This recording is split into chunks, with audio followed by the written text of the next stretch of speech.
Corona के नए variant Omicron और इससे खतरे को लेकर पीएम मोदी ने 2 घंटे एक मीटिंग की है। बैठक में प्रधानमंत्री नरेंद्र मोदी ने सभी इंटरनेशनल फ्लाइट्स की लैंडिंग के बाद उसकी निगरानी की आवश्यकता पर जोर दिया है।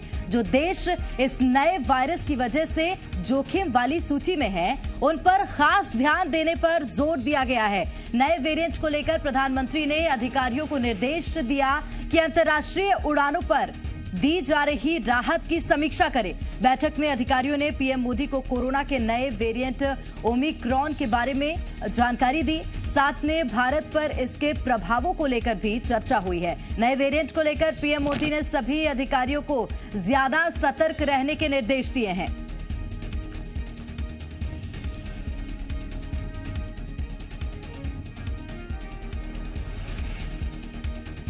आज दुनिया के सामने कोरोना फिर एक बार चिंता और चुनौती की डबल मुसीबत बनकर खड़ा हो गया है। साउथ अफ्रीका में एक हफ्ते पहले कोरोना का एक बेहद खतरनाक वेरिएंट इसके बारे में पता चला है। WHO ने इस नए वेरिएंट को नाम दिया है ओमिक्रॉन। इस नए वेरिएंट की जानकारी बाहर आते ही दुनिया भर के देश साउथ अफ्रीका से आवाजाही बंद कर रहे हैं और अपने अपने देश के नागरिकों के लिए ये एडवाइजरी भी जारी कर रहे हैं कि वो साउथ अफ्रीका की यात्रा करने से बचे।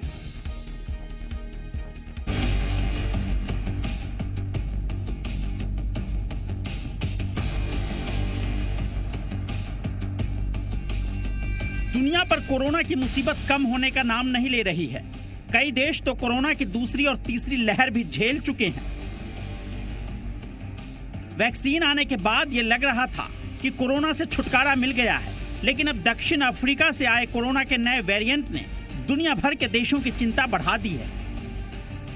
WHO ने इस वेरिएंट को नाम दिया है ओमिक्रॉन। जोहानसबर्ग से लेकर जेनेवा तक इस नए वेरिएंट के खतरे को लेकर परेशान हैं। स्वास्थ्य संगठन ने इस नए वेरिएंट को लेकर एक बैठक बुलाई, जिसमें संगठन ने सभी देशों से अपील की है कि वो यात्रा करने और नियमों में ढील देने से पहले सोचें। मगर दक्षिण अफ्रीका में पाया गया ये नया वेरिएंट क्यों सभी की चिंता का बड़ा कारण बना हुआ है।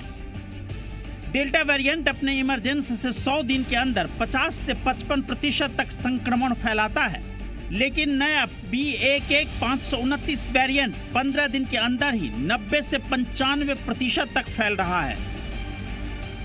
ये जो नया वेरिएंट है, ये वेरिएंट कहते हैं ज़्यादा ट्रांसमिसिबल है, इसमें म्यूटेशन ज़्यादा है, ये न्यूट्रलाइजेशन कम एंटीबॉडी से की जो है उससे न्यूट्रलाइजेशन कम होती है। तो ये वेरिएंट थोड़ा ज़्यादा सीरियस है, लेकिन वहाँ लोकली अस्पतालों में कितना ज़्यादा बर्डन बनेगा, कितने ज़्यादा सीवियर डिजीज होगी, वो हमें देखने की ज़रूरत है। इस नए वेरिएंट के संक्रमित कुल मरीजों की संख्या 100 के आसपास ही बताई जा रही है, लेकिन तेजी से फैलने के खतरे को देखते हुए यह अंदाजा लगाया जा रहा है कि यह पूरे दक्षिण अफ्रीका में फैल चुका है। कोरोना के नए वेरिएंट B11529 के कारण दक्षिण अफ्रीका, नामीबिया, लेसोथा, बोत्सवाना, इस्वातिनी और जिम्बाब्वे के लिए कई देशों ने उड़ानों पर रोक लगा दी है। इन देशों में ब्रिटेन, इजराइल, सिंगापुर, नीदरलैंड और फ्रांस भी शामिल है। कुछ और देश भी उड़ानों पर रोक लगाने को लेकर जल्द फैसला ले सकते हैं। 2019 में कोरोना दुनिया के कई देशों में फैला, मगर बाद में वैक्सीन से चीजें सामान्य होने लगी थी। लेकिन अब दक्षिण अफ्रीका से आए इस नए वेरिएंट ने दुनिया को फिर से चिंता में डाल दिया है। देखना होगा कि इस नए वेरिएंट के खतरे को दुनिया कितने दिनों तक टालने में कामयाब होती है। ब्यूरो रिपोर्ट, जी मीडिया।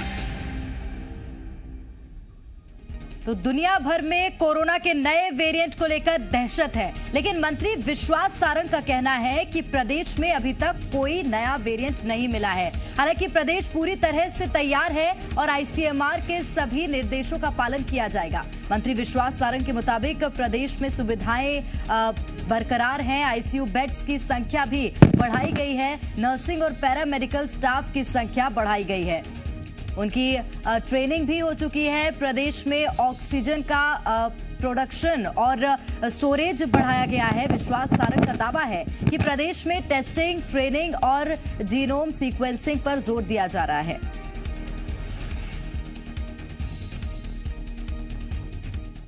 कोरोना के नए वेरिएंट ने कई देशों की चिंता बढ़ा दी है। मध्य प्रदेश में फिलहाल स्थिति कंट्रोल में है और क्या है पूरी तैयारी जानने की कोशिश करेंगे। चिकित्सा शिक्षा मंत्री विश्वास सारंग हमारे साथ मौजूद हैं। सर, सारे प्रतिबंध हटा दिए गए हैं लेकिन नए वेरिएंट अलग अलग देशों में सामने आ रहे हैं। मध्य प्रदेश तैयार है? हम पूरी तरह से तैयार है और इस तरह का कोई वेरिएंट अभी तक हमारे यहाँ नहीं पाया गया है। लगातार जीनोम सीक्वेंसिंग चल रही है। वेरिएंट और म्यूटेशन दोनों पर हम लोग पूरी तरह नज़र रखे हुए हैं। ऐसी कहीं कोई दिक्कत नहीं है, परंतु सरकार हर विषय पर दृष्टि रखी हुई है और हम लोगों से भी अपील करेंगे कि हम सब कोरोना प्रोटोकॉल का जरूर ध्यान रखें। प्रधानमंत्री नरेंद्र मोदी ने सर कोविड को लेकर बैठक की है। क्या राज्य सरकार की ओर से कोई मदद मांगी गई है अभी तक या फिर स्थिति समान? सरकार के जो निर्देश होंगे उसका हम पालन करेंगे और केंद्र सरकार का चाहे हेल्थ डिपार्टमेंट हो या ICMR या कोई और टास्क फोर्स जो भी हमें एडवाइस करता है हम उसका पूरा पालन करते हैं। और मध्य प्रदेश में अभी स्थिति नियंत्रण में है, परंतु उसके साथ ही हम ये भी सुनिश्चित कर रहे हैं कि ये स्थिति में और सुधार आए।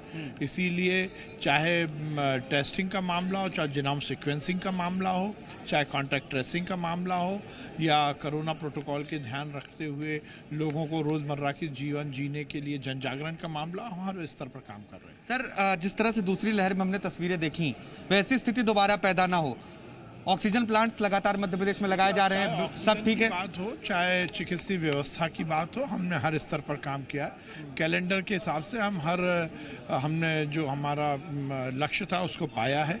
ICU बिस्तर बनाने की बात हो, पीडियाट्रिक ICU बनाने की बात हो, nursing staff, paramedical staff, doctors के भर्ती का मामला, उनके ट्रेनिंग का मामला हो, दवाइयों के प्रोक्योरमेंट का मामला हो, हर स्तर पर हम काम। सर, अब जो ऑक्सीजन प्लांट लग रहे थे, क्या लगभग जो लक्ष्य रखा था सरकार ने वो पूरा हो चुका है? और बेडों की बात करें तो पर्याप्त? निश्चित रूप से, जैसा मैंने कहा, कैलेंडर के हिसाब से ऑक्सीजन प्लांट भी बनना, ऑक्सीजन जनरेशन और ऑक्सीजन स्टोरेज दोनों पर हम काम किया हमने। तो मध्य प्रदेश पूरी तरह से तैयार है। अभी फिलहाल कोई नए वेरिएंट की सूचना मध्य प्रदेश में नहीं है और कोरोना नियंत्रण में है, ये दावा भी है। और क्योंकि सभी प्रतिबंध मध्य प्रदेश से हटाए गए हैं तो ऐसे में सतर्क रहने की बहुत जरूरत है। कैमरामैन अंदर विश्वास के साथ आकाश द्विवेदी, जी मीडिया, भोपाल।